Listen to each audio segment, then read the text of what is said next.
Deus é bom, muito bom.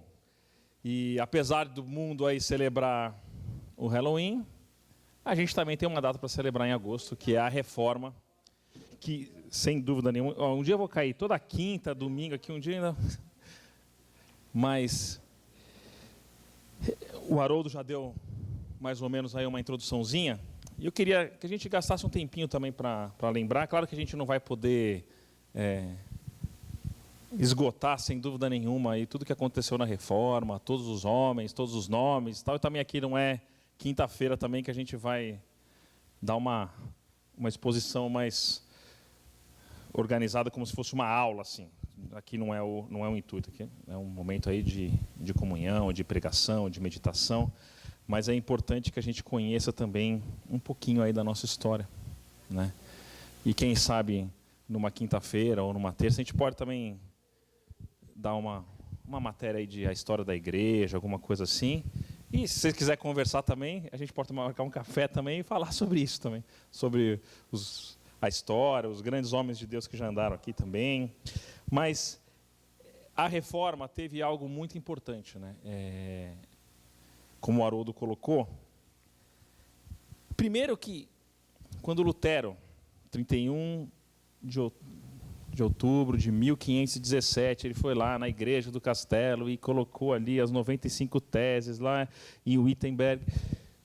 Não era o intuito de acontecer o que aconteceu.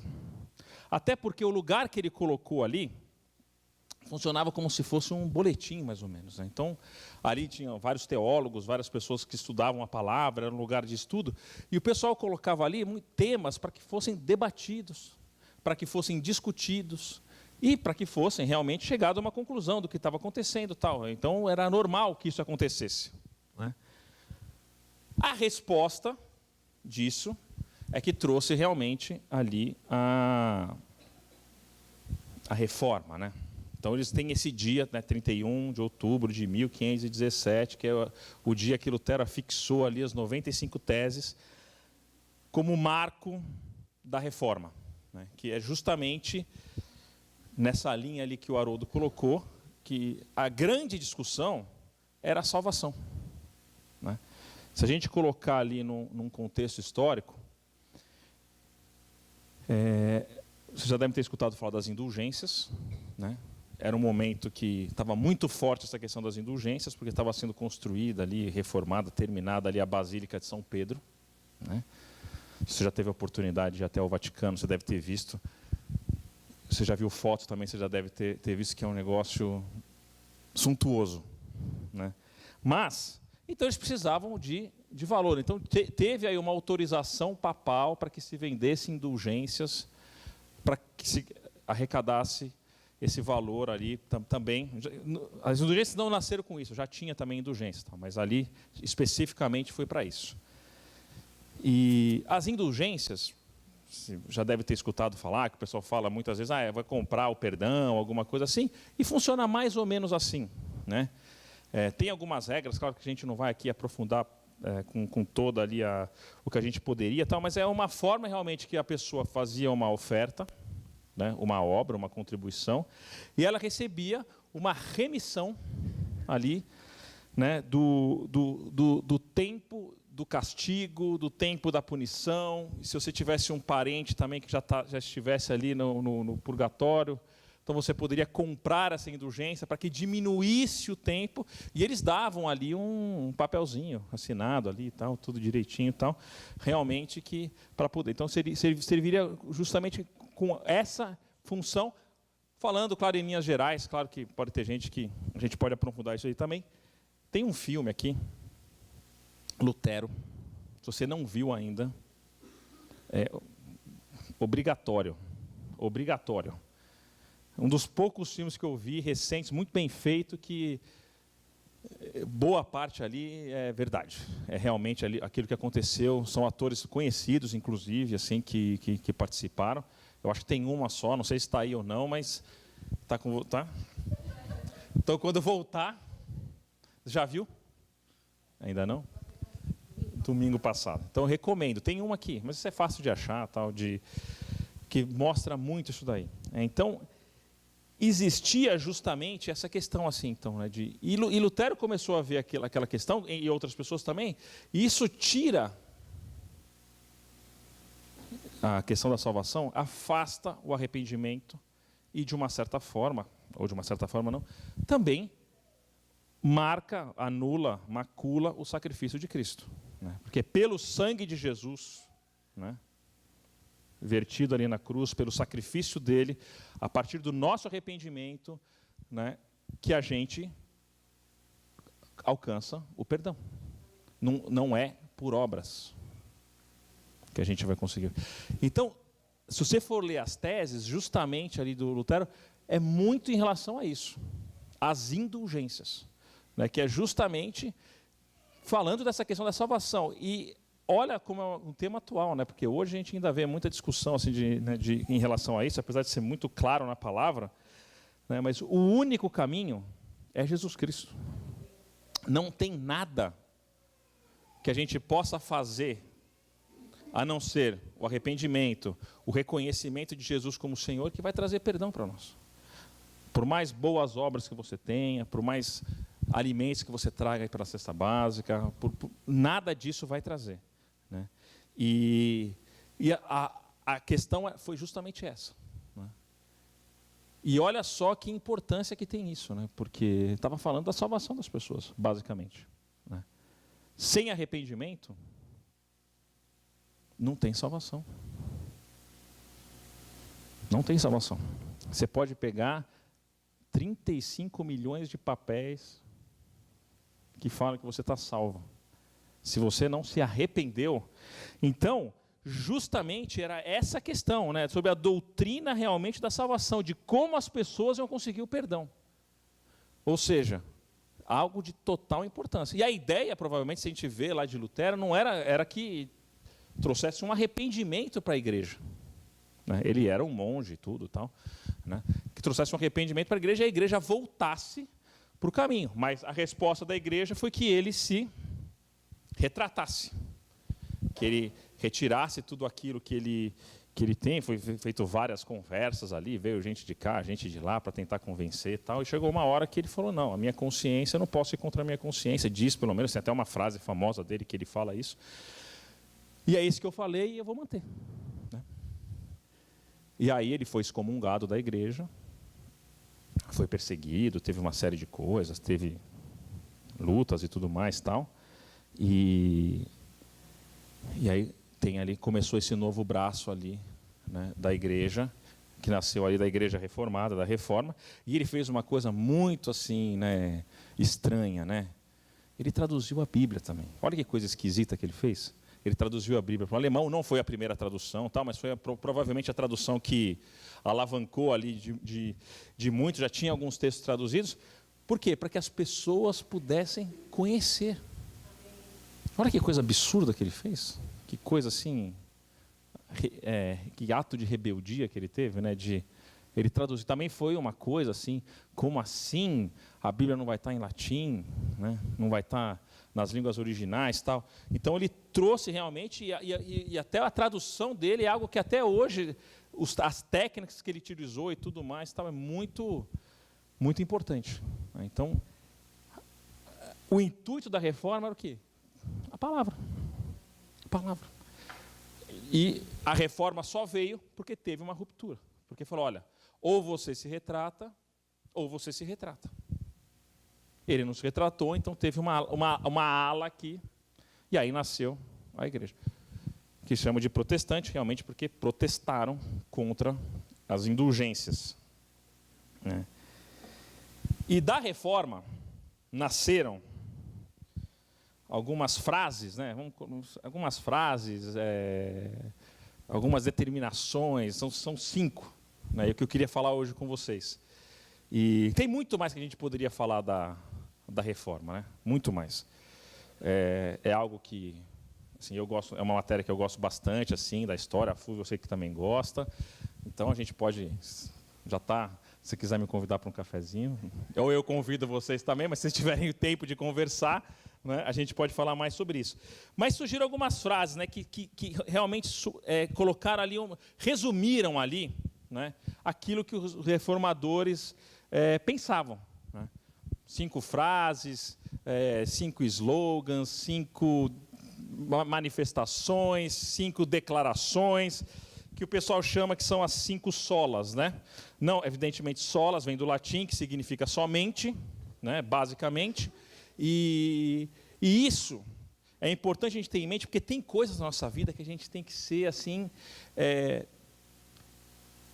intransigentes. E a palavra de Deus é uma delas. Assim. Não tem como a gente acomodar, não. Aqui a gente aceita, aqui a gente... Tem verdades que existem que para o cristão tem que ser inabaláveis. Não importa o que vai acontecer. Não importa o que você vai ler num texto, não importa o que uma pessoa vai falar, não importa nem mesmo o que o pastor vai pregar, mas tem coisas na palavra que a gente não pode... Da palavra não, tudo da palavra, né? Que a gente não pode negociar.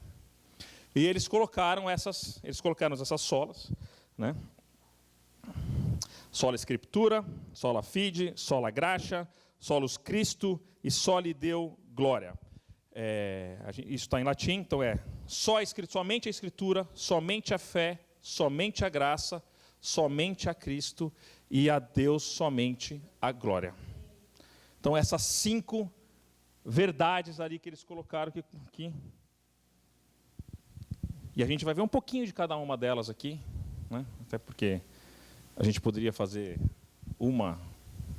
várias pregações sobre cada uma delas, mas importante também mencionar, acabei não falando, se você for dar uma estudada, assim, você vai ver também o nome do Calvino, você vai ver também o nome do Zwinglio, dessas pessoas aí que fizeram também. Lutero ele fez ali na Alemanha, e na Suíça também foi muito importante, né? Então teve Zwinglio e Calvino, que são os principais ali, Zwinglio primeiro, depois Calvino. Se você for até Genebra, você pode entrar ali na igreja que Calvino pregou e tudo mais, tal. Tá lá. Se você for na Alemanha, você pode ver lá a igreja onde Lutero afixou ali as teses. Mas é importante a gente ver. Pessoas teve uma propagação também da reforma. A Alemanha, a Suíça, ali pertinho também. Zwinglio ali mais na parte alemã, Calvino mais na parte francesa. Ele era francês. E eles também são pessoas que, com certeza, já devem ter escutado falar da calvinismo, da igreja luterana. Tudo isso vem aí dessa época. Apesar de hoje eles estarem bem longe ali do ensinamento. Talvez se Lutero estivesse aqui hoje, ele faria uma nova reforma, né, na igreja. Porque, como o que Haroldo falou, é verdade. Não tem nada a ver com a Bíblia católica, a Bíblia evangélica é a mesma. Tem pessoas que precisam da pregação, né? A Bíblia é a mesma. Está tudo escrito lá. Ele era um monge católico, ele pegou ali da palavra de Deus, né? Então vamos começar aqui, né? Primeiro, somente a Escritura. A gente vive num tempo muito estranho. Não sei se vocês já escutaram algumas coisas assim, tem coisas esquisitas sendo pregadas. Uma das coisas que eu acho muito estranha que tem acontecido é a questão da evolução. Não estou falando da evolução e da criação, né, mas há quem diga que teve uma evolução da humanidade, coisas aconteceram, né, mudanças ali, questão de alteração genética, não sei o quê, porque isso aconteceu, então tem coisas na Bíblia que não funcionam mais. Então, a gente precisa adaptar alguma coisa, porque afinal de contas, né, o homem mudou, então a Bíblia não serve mais. Tem pessoas que leem, parece que a Bíblia está escrita a lápis, porque aquilo que você não gosta, você vai lá e apaga, né? aquilo que você não, aquilo que talvez seja difícil, aquilo que talvez te confronte, me confronte, pode ser falar, mas isso aqui não dá, então vamos apagar aqui. A Bíblia é a única fonte confiável, com autoridade para fé e prática. Não existe outro texto que tenha essa autoridade. Não significa que você não vai poder ler outras coisas. Significa que tudo que você lê, que tudo que você escutar, que tudo que você aprender, tem que passar pelo filtro da Bíblia. John Wesley já falava que ele era um homem de um livro só. Ele lia tudo, mas ele era um homem de um livro só, a Bíblia. A única fonte de autoridade que você pode falar que não tem erro, que foi inspirado por Deus, é a Bíblia, é a Escritura. Não tem como a gente sair fora. Não tem como a gente achar que só vale uma coisa. Que a Bíblia tem, porque tem gente que acha que a Bíblia tem prazo de validade. Então o Novo Testamento já passou, então não vale mais. O Antigo Testamento, né, já não vale mais. A gente está aqui, então tem coisa que já passou também. A época dos apóstolos também já foram, então a gente não vale mais. Não, a Bíblia integralmente é a única fonte. E é toda a Bíblia. Vamos abrir 2 Tessalonicenses, por favor.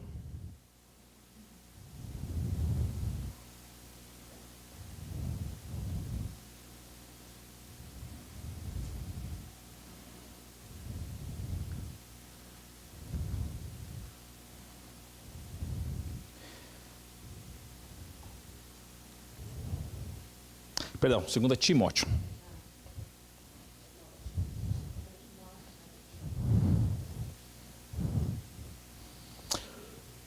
Três, 16.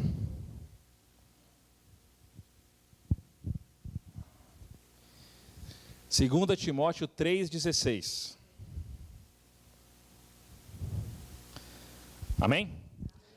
Toda a Escritura é inspirada por Deus e útil para o ensino, para a repreensão, para a correção, para a educação na justiça, a fim de que o homem de Deus seja perfeito e perfeitamente habilitado para toda boa obra. Toda a Escritura é inspirada. Toda a Escritura, está escrito, toda a Escritura é inspirada por Deus.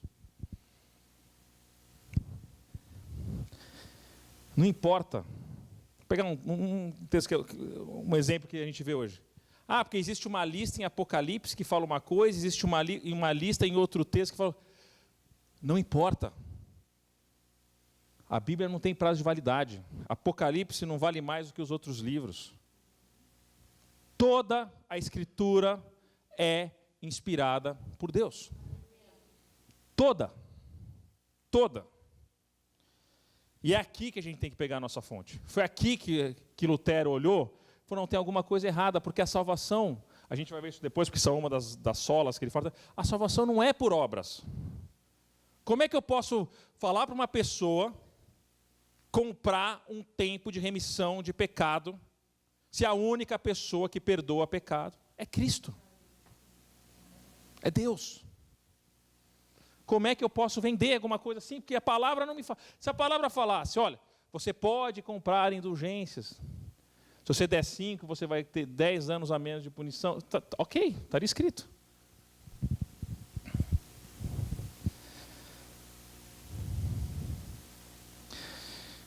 E olha, a gente fala muito, falando da indulgência porque era... Mas tem muita igreja evangélica que faz a mesma coisa. Talvez não de uma forma direta, assim, né? Claro que a gente tem que ofertar, a gente tem que dizimar, conforme a palavra nos ensina. E ponto. Com alegria, com liberalidade, com alegria no coração, conforme Deus nos mostra. Está aqui escrito. Mas toda a Escritura. Toda. Não tem como a gente negociar isso. Qualquer ensinamento que a gente escute que vai relativizar, não, a Bíblia está aqui, mas, poxa, ela já foi escrita há muito tempo, né? Não é bem assim. Não, é bem assim, sim. Aliás, é só isso. Se você não crê, assume que não crê. Eu falo você, não aqui, porque graças a Deus, né, aqui todo mundo crê. A gente vai naquela... Porque as estatísticas às vezes não são inteligentes. Você fala, se eu tenho 0 e o Willy tem 100, na média a gente tem 50. Não é verdade, porque ele tem 100 e eu tenho 0. Mas na média a gente tem. Então, se da igreja um percentual não vai para o céu, que não esteja aqui. Que esteja... Não importa, de cada igreja vem 10. Não, vamos que fique todos os salvos aqui, sem querer ser egoísta, que fique todos os salvos também na outra, e que as pessoas que não creem, elas possam sair. Mas tem gente que não crê. E por que não crê? Talvez fica chato falar, olha, eu não creio na Bíblia 100%, então vamos tentar fazer uma arrumação aqui, vamos tentar mudar. Não tem como a gente fugir. É só a Escritura. Claro que você vai ler livros que vão ser livros que vão te edificar, claro que você vai ler textos que são textos que vão te edificar, você vai escutar pregações que vão te edificar, mas até o limite da palavra. Se eu falar aqui uma groselha, você tem que esquecer o que eu falei. Se eu falar uma besteira aqui, se eu falar aqui, por exemplo, que o São Paulo ganhou do Santos ontem, qual a relevância que tem para... Nenhuma. Nenhuma. Absolutamente nenhuma. Tem nada de inspirado nisso. Absolutamente nada. Agora, aquilo que está na palavra, você guarda. E é assim com tudo. É só a Escritura. Alguém tem alguma dúvida disso? Porque não tem como a gente fugir dessa verdade. Não tem outra fonte.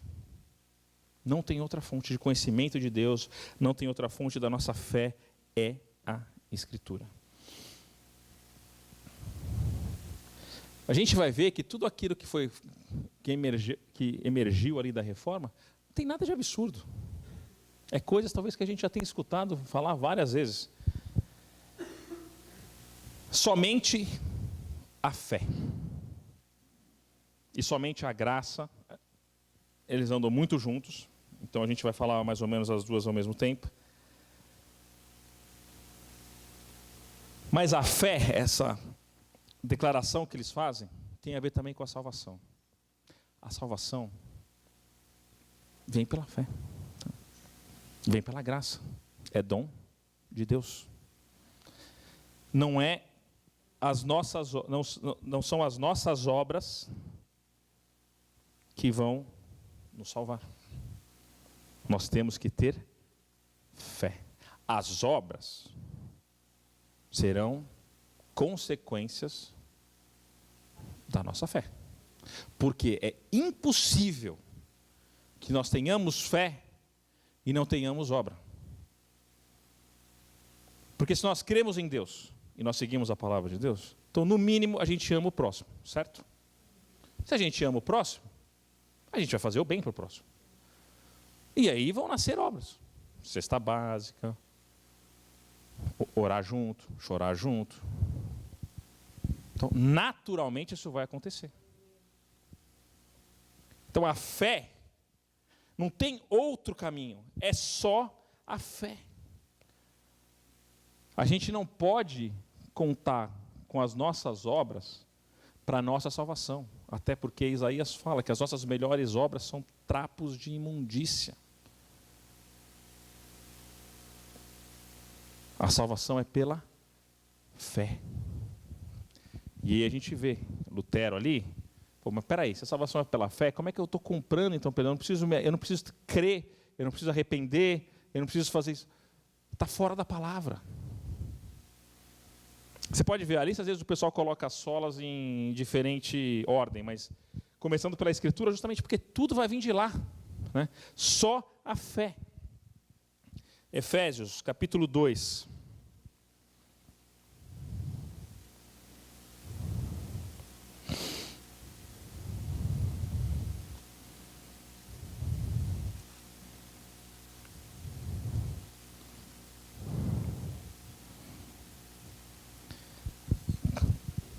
Versículo 8. texto também muito conhecido. Porque pela graça sois salvos, mediante a fé. E isto não vem de vós, é dom de Deus, não de obras para que ninguém se glorie, pois somos feitos dele, criados em Cristo Jesus para as boas obras, as quais Deus de antemão preparou que andássemos nelas. Ou seja, ele preparou para que a gente andasse. Porque pela graça sois salvos mediante a fé. Isso não vem de vós, é dom de Deus, não de obras para que ninguém se glorie. Precisa falar alguma coisa? Não precisa falar nada. Está lá. É fé. Isso tem que ser algo que traz uma libertação, tem que a gente tem que entender quando Deus é maravilhoso, porque Ele fez a obra completa. Você não precisa se flagelar, você não precisa ajoelhar no milho, você não precisa andar quilômetros de joelho, você não precisa fazer nada disso. Ele já fez. Claro que a palavra fala também de jejum, de voto e tal. Se você fizer, cumpre, mas isso daí não tem nada a ver com salvação. Absolutamente nada a ver com salvação. Está escrito aqui, não de obras, para que ninguém se glorie. E isso é justo, porque se fosse por obras, talvez a pessoa que tem mais condição pudesse fazer mais. Talvez. É justiça de Deus. Ele fez, Ele já preparou, Ele fez tudo. A glória é só dele. Porque também se dependesse de obra, significa que a gente teria que fazer alguma coisa para poder ser salvo. E não foi Deus por completo que fez, porque precisaria da gente fazer. É por fé. E junto aqui ele fala da graça também, né? Pela graça sois salvos, mediante a fé. Né? Deus nos deu. Deus nos deu. Segura aí em Efésios, vamos lá para Tiago, só para a gente não ignorar o texto também.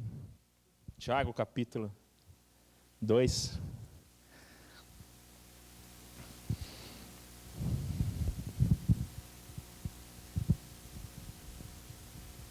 Versículo 14.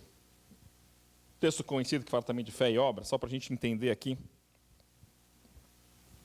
Apesar de ser um livro que Lutero não gostava muito. Mas diz o seguinte, Tiago 2,14. Meus irmãos, qual é o proveito se alguém disser que tem fé, mas não tiver obras? Pode acaso semelhante fé salvá-lo? Aí poderia nascer uma dúvida, né? Poxa, será que está falando que a fé é da obra e tal? Mas vamos continuar, por isso que é importante ler tudo.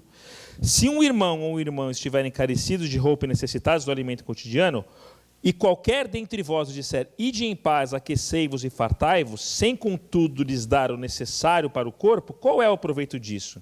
Assim também a fé, primeiro, se não tiver obras, por si só está morta. Mas alguém dirá, tu tens fé? Eu tenho obras, mostra-me essa tua fé sem as obras, e eu com as obras te mostrarei a minha fé. Ou seja, as obras vão apenas mostrar a fé. Primeiro veio a fé. Se a fé não tiver obra, porque não é fé. As obras vão mostrar, vão ser o fruto. E alguém vai poder falar, não, esse daqui, a Bíblia não fala, pelo fruto conhecereis? Então você vai conhecer. Então eu vou olhar para a vida do Willy, vou ter lá as obras e falar, não, o Willy anda um caminho de Deus. É simples. A fé, Deus deu. E, consequentemente, com a fé, vai ter obra. A gente não precisa nem muito se preocupar com isso. Porque se a gente viver uma vida, não se preocupar por o seguinte motivo. Porque se a gente tiver uma vida realmente entregue a Deus, você vai ter um desejo de fazer boas obras. Porque isso vai agradar a Deus. Porque Deus vai te mover a fazer. E quando você viu, você já está fazendo. Você não vai precisar falando, olha Deus, eu fiz aqui, ó. Ajudei ali, hein? Dei aqui o dinheiro. Ajudei aqui na cesta básica. Comprei isso daqui para o irmão que estava precisando. Você não vai ter como se você estivesse esticando. Vai ser parte da sua vida. Por quê? Porque você tem fé. Porque você vai viver conforme Deus te mandou viver. É pela fé. A gente leu, está claro. Graça mediante fé. Olha que maravilha. A única coisa que Deus quer é você. As obras, Ele já preparou de antemão para a gente. A gente leu também. Tem gente que acha, né, que primeiro precisa ficar bom para depois vir para Deus. Pelo contrário, só vai ficar bom se você estiver com Cristo. Simples. Vamos voltar para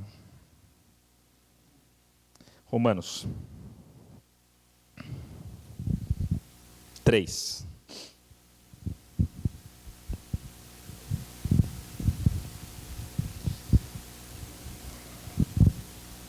Amém? Versículo 21.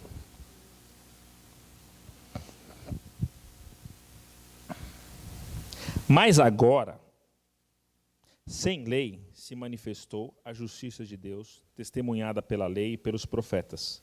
Justiça de Deus mediante a fé em Jesus Cristo, para todos e sobre todos os que creem, porque não há distinção. Pois todos pecaram e carecem da glória de Deus, sendo justificados gratuitamente. Então, estamos aqui também está vendo? A fé e a graça junto.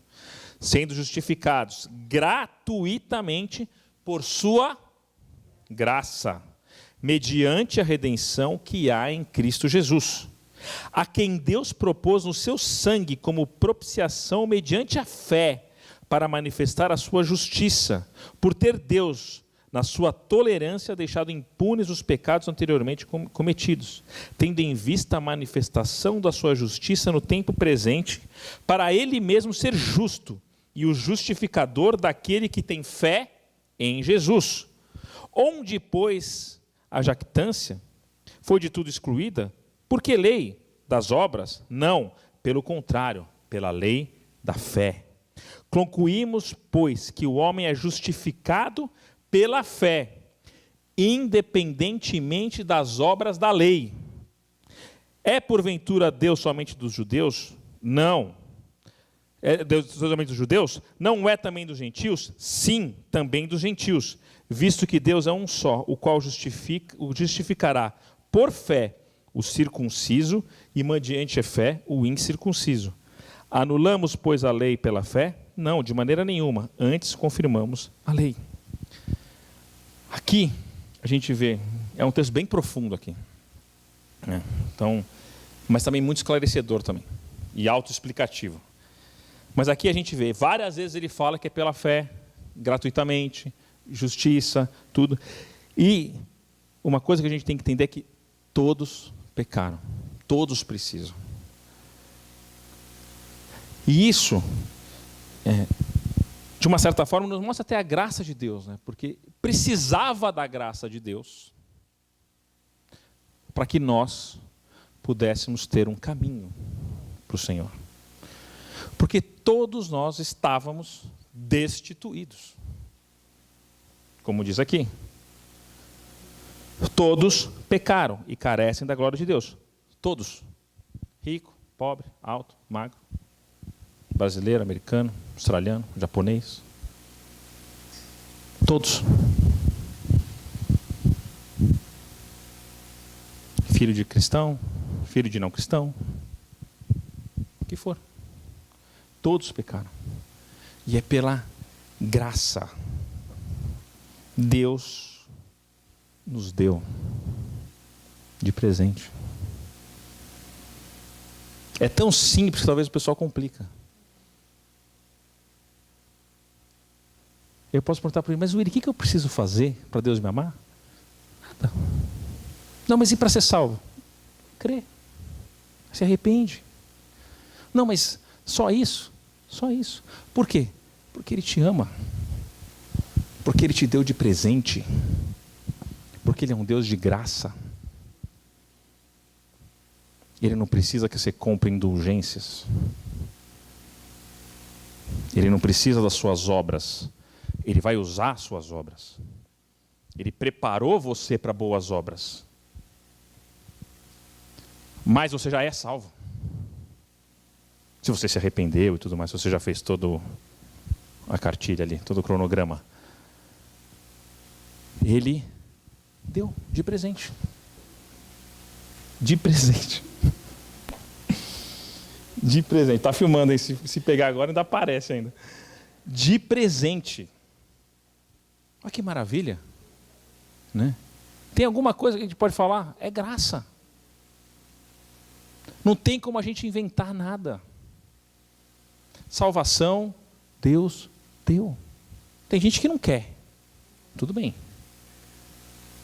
Tudo bem mais ou menos. Mas não quer. Não quer.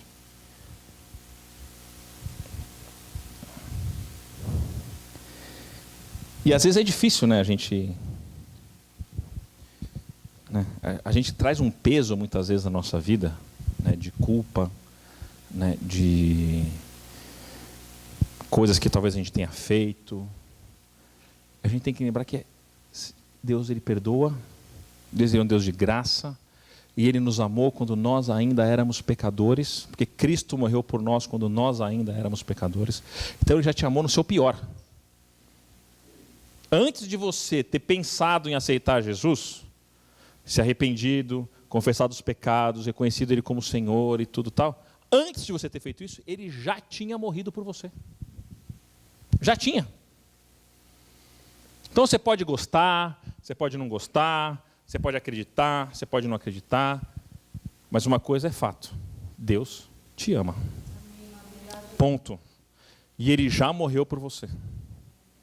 E Ele já ressuscitou. E Ele já deu a palavra dEle. E o Espírito Santo dEle, que é Deus também, habita aqui entre nós.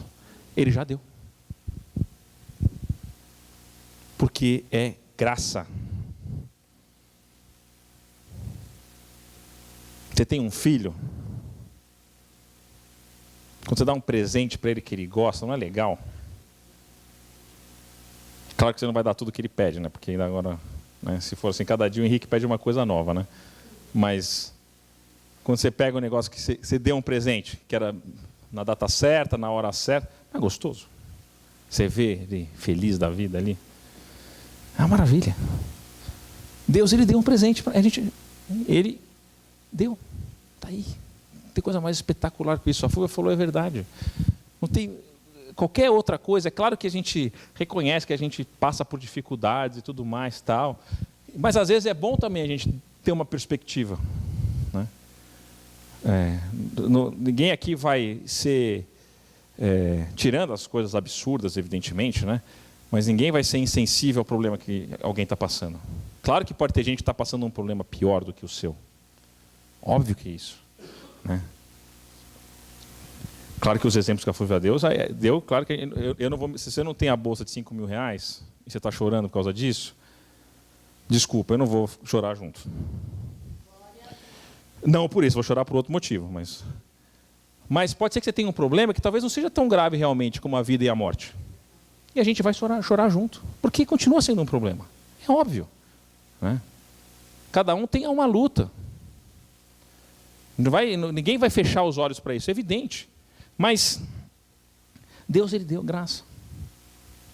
Ele já deu, Ele já perdoou, Ele já morreu. Olha que maravilha.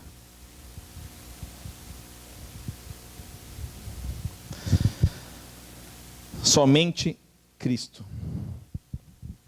Hoje em dia está difícil.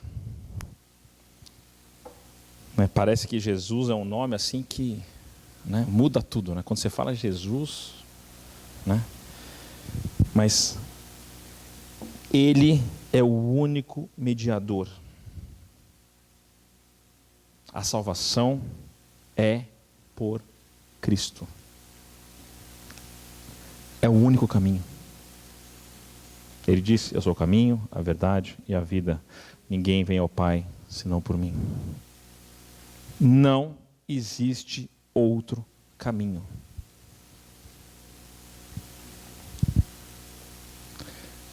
Ah, mas coitadinho. Não existe outro caminho. Mas como assim?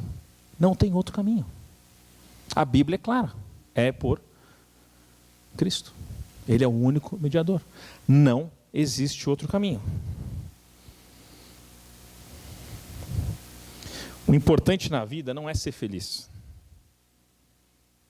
O importante na vida é ser salvo. E aí você vai ser feliz. A verdadeira felicidade. Porque vai ser para sempre. 1 Timóteo.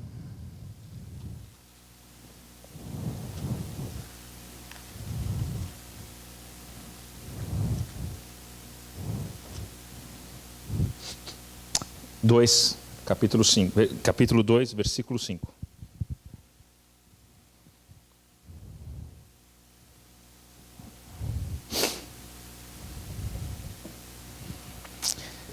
Porquanto há um só Deus e um só mediador entre Deus e os homens, Cristo Jesus, homem. Está a falar alguma coisa? Tem coisa mais clara do que isso? Um só mediador, Cristo só.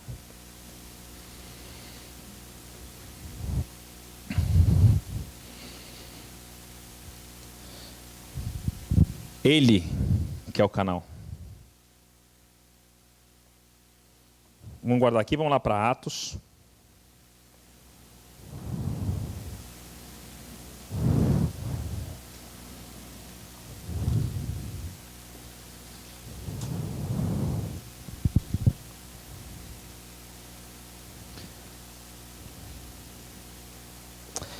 Atos 4, versículo 10. Pedro e João ali no Sinédrio.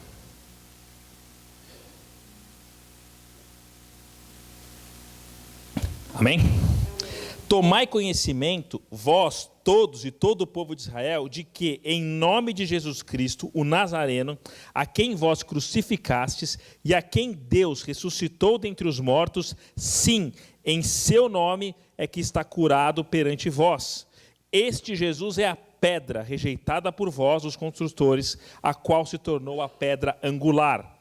E não há salvação em nenhum outro, porque abaixo do céu não existe nenhum outro nome dado entre os homens pelo qual importa que sejamos salvos.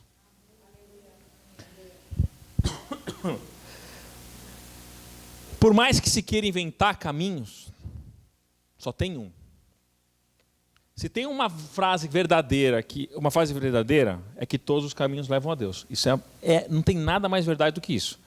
Agora, se depois desse encontro para Deus você vai subir ou vai descer, aí é outra coisa.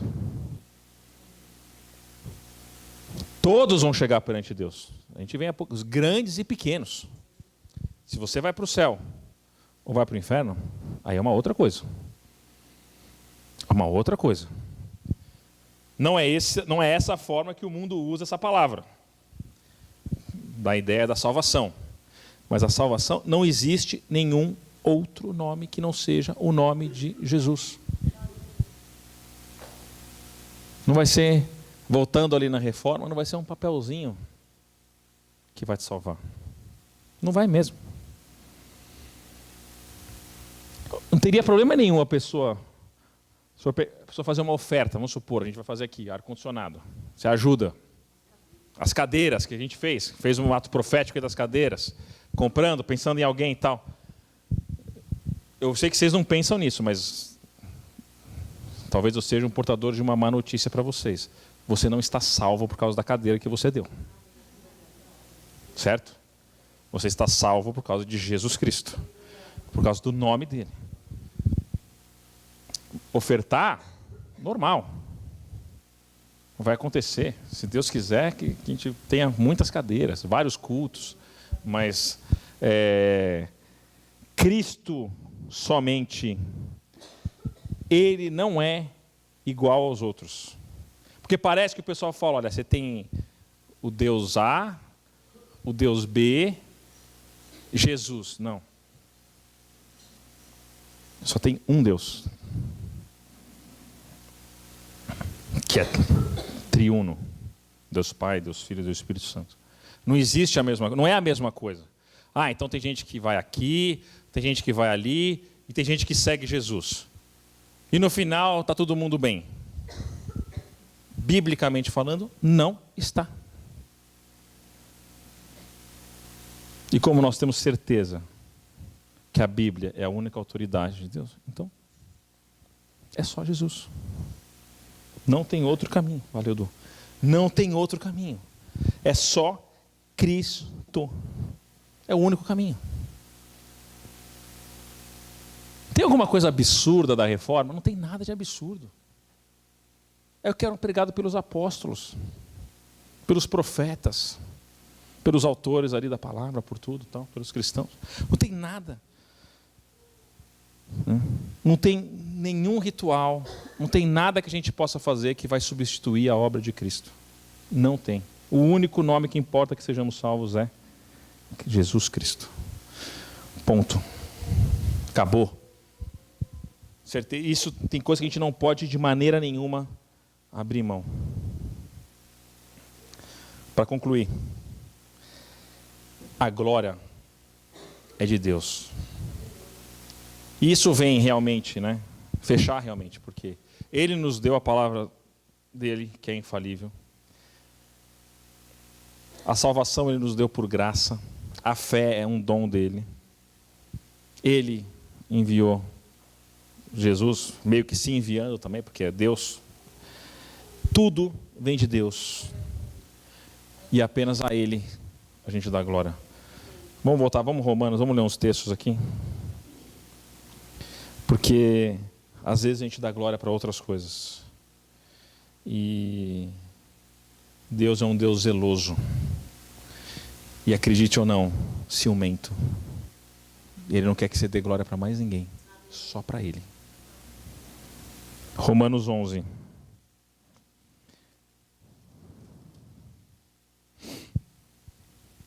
Versículos 33 a 36. Amém? Ó profundidade da riqueza, tanto da sabedoria como do conhecimento de Deus.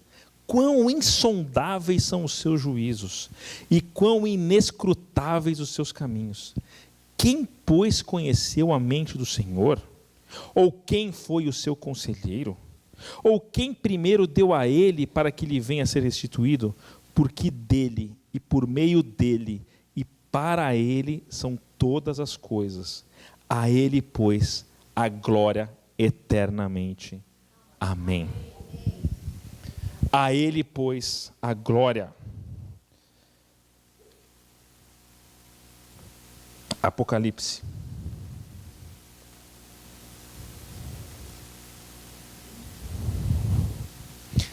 Capítulo 5.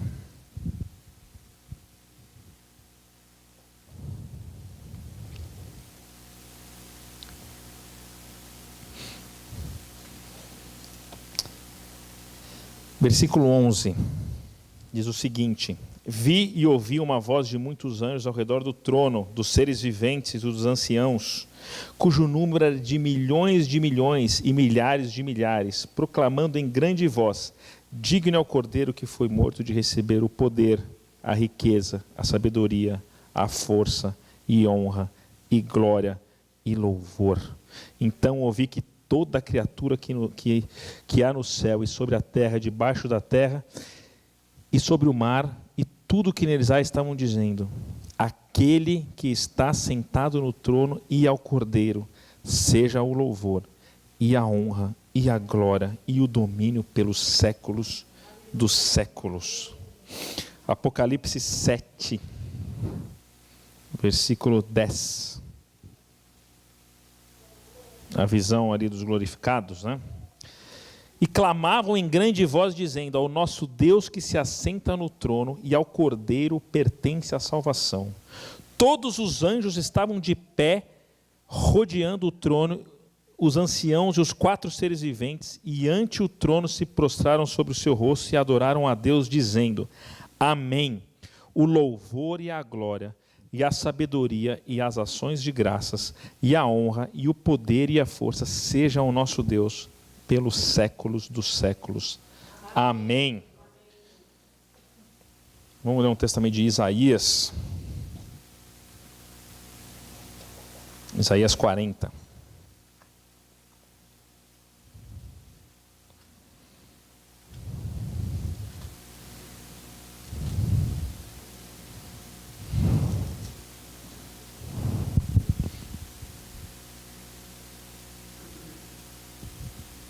Amém? Acaso não sabeis? Perdão, nossa, 21, desculpa. 40, 21. Acaso não sabeis? Porventura não ouvis? Não vos tem sido anunciado desde o princípio? Ou não atentaste para os fundamentos da terra? Ele é o que está assentado sobre a redondeza da terra, cujos moradores são como gafanhotos. É ele quem estende os céus como cortina e os desenrola como tenda para neles habitar. É ele quem reduz a nada os príncipes e torna em nulidade os juízes da terra. Mal foram plantados e semeados, mal se arraigou na terra do seu trono, já se secam, quando o sopro passa por eles, e uma tempestade os leva como palha. A quem, pois, me comparareis para que eu lhe seja igual? Diz o santo. Levantai ao alto os olhos e vede. Quem criou estas coisas? Aquele que faz sair o seu exército de estrela, todas bem contadas, as quais ele chama pelo nome, por ser ele grande em força e forte em poder, nenhuma só vem a faltar. Pois, diz, ó Jacó, e falas, ó Israel, o meu caminho está encoberto ao Senhor, e o meu direito passa despercebido ao meu Deus? Não sabes, não ouviste que o eterno Deus, o Senhor, o Criador dos fins da terra, nem se cansa e nem se fatiga, não se pode esquadrinhar o seu entendimento. Podemos parar por aqui. Deus é o Criador. Ele é o Criador. Ele reduz a nada os príncipes. Ele desenrola a cortina. A gente poderia ler lá os textos de Jó, quando ele responde para Jó. Ele fez tudo. E porque ele fez tudo, porque tudo é dele, porque tudo é para ele, a glória é só dele. Só dele. Só dele. Olha que rebeldia aqui dos reformadores. Só dele a glória. Deus, ele é maior do que tudo. E a gente tem que tomar muito cuidado, porque ninguém, nada, pode tomar o lugar de Deus na nossa vida. Nada.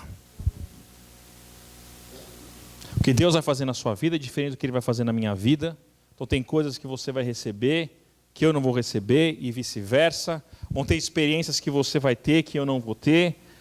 Mas independente disso, Deus, Ele é para todo mundo. Dele e por Ele e para Ele. Né? Quando o profeta pergunta, eu gosto quando ele pergunta: acaso não sabeis? Porventura não ouvis? Ele está sentado, é Deus. A glória é só dele. E a gente vive num mundo que pessoas são endeusadas.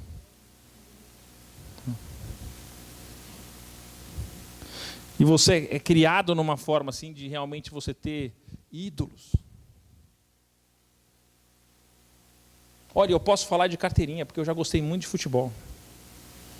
Eu acho que quando eu tivesse uns... Na minha época, quando eu era molequinho, o Pelé ainda era o Pelé. Né? Eu nunca encontrei com o Pelé, mas se eu tivesse 13 anos de idade e o Pelé parasse na minha frente, eu acho que eu ia cair duro. Olha que absurdo, gente. Olha que absurdo. Olhando para trás, eu tinha certeza. Eu acho que eu não ia ter condições emocionais de encontrar com Pelé. Não ia ter. Eu ainda peguei lá, né? O André fala que eu sou mais velhinho mesmo, tal, né? Eu lembro de ter visto o jogo quando o Pelé fez 50 anos, não sei o que e tal, né? Sabe, eu já fiquei triste, assim, por causa do São Paulo. Tem coisa mais ridícula do que isso, gente? Não tem. Porque vai acabar o jogo, os caras vão sair, vão fazer o que tem que fazer, e os torcedores vão ficar lá chorando. Os caras não estão nem aí com isso. Você vê nos programas o pessoal falando, depois termina o jogo, está todo mundo junto, o time que ganhou, o time que perdeu, e o pessoal lá se mata, não sei o que e tal. E se não tomar cuidado, toma o lugar de Deus. É triste, a gente dá risada aqui, mas é triste. Por que será que talvez a gente teria a mesma reação, né, quando a gente está na presença de Deus, que é algo sublime, né?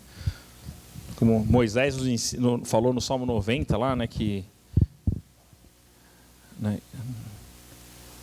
um dia na presença do Senhor, Deus, é melhor do que 1000 em qualquer outro lugar. Que é melhor estar às portas do templo de Deus.